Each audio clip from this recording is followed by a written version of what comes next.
Welcome back, everyone, to the deep dive. Today, we're jumping into the Retter Reboot. That's our latest collection of sources covering all things AI and tech. We're going to sift through it all. Yeah, our mission, like always, is to cut through that noise, pull out the really important bits, the surprising stuff happening right now in AI and tech. And we've got quite a range today, from AI maybe changing our brains to some wild new creative tools and even some major shifts in how the tech giants are operating. Okay, so let's dig in. First up, it seems like the future of AI itself is causing some, well, internal friction. Yeah, our sources are pointing to leaked documents from OpenAI. Seems like some staff inside are really pushing for stronger oversight, more transparency around AGI, artificial general intelligence. They're citing concerns about safety, leadership, even whether the company's sticking to its original mission. It definitely reopens that big question: who actually gets to control where this technology goes? Right. And what's really interesting there is it's not just, internal company stuff. It taps into these much bigger societal questions we're all grappling with. And if you connect that dot, the Retter Reboot Mm-hmm. also highlights warnings from neuroscientists. They're suggesting that using AI daily might actually start reshaping our cognitive habits. Things like memory, how we pay attention, critical thinking. The ideas that relying on AI too much could mean we we don't exercise our brains quite the same way, Mm. especially maybe for younger folks. Now, the long-term effects, still pretty unclear, lots of research happening, Mm-hmm. but it definitely makes you ask, what's the sort of human trade-off for all these advances? That is a really heavy question. But, while we're pondering that, things on the ground are moving incredibly fast, especially, wow, on the creative side. AI video is just exploding. Midjourney, famous for images, they just dropped their first AI video model. You give it text, it makes video. Pretty wild. Even if they're facing lawsuits, right? From Disney, Universal. Exactly. Adds another layer. And YouTube's right there, too, unveiling something called VO. It's an AI video generator specifically for shorts, designed for quick, stylized mobile videos, again, just from text prompts. And Adobe, they just launched a standalone Firefly app for AI image and video. Yeah. So, what's this surge mean for creators? Well, it means a huge push into generative video, a massive one.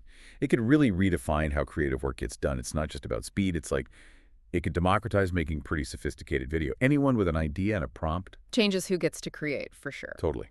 Despite those copyright clouds you mentioned, the ones hanging over Midjourney, that risk is definitely part of the picture now. Absolutely.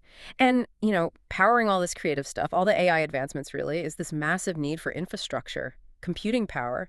And our sources show AWS is making big moves here. They're seriously ramping up their own custom AI chips, Trainium and Inferentia, they're called. Right, reducing that NVIDIA dependence. Exactly. It looks like a play to lower costs, sure, but also to really secure their own long-term compute capacity. It's a huge strategic move, trying to be the go-to for enterprise AI. Yeah, it underlines the intense competition that's really heating up. Mm. And speaking of competition, Google's rolling out its production-ready Gemini 2.5 models. And they're aiming squarely at enterprise clients, trying to catch up to OpenAI's lead in the business market. They're talking up strong reasoning, coding, data analysis, Yeah. the works. And it gets even more interesting. The Retter Reboot suggests OpenAI might actually be using antitrust pressure against Microsoft. Some growing tension there, apparently. Maybe over control, revenue sharing in their partnership. Wow, okay. Yeah. And look at this. OpenAI just ditched Scale AI. They've signed a new data deal. Guess who with? Meta.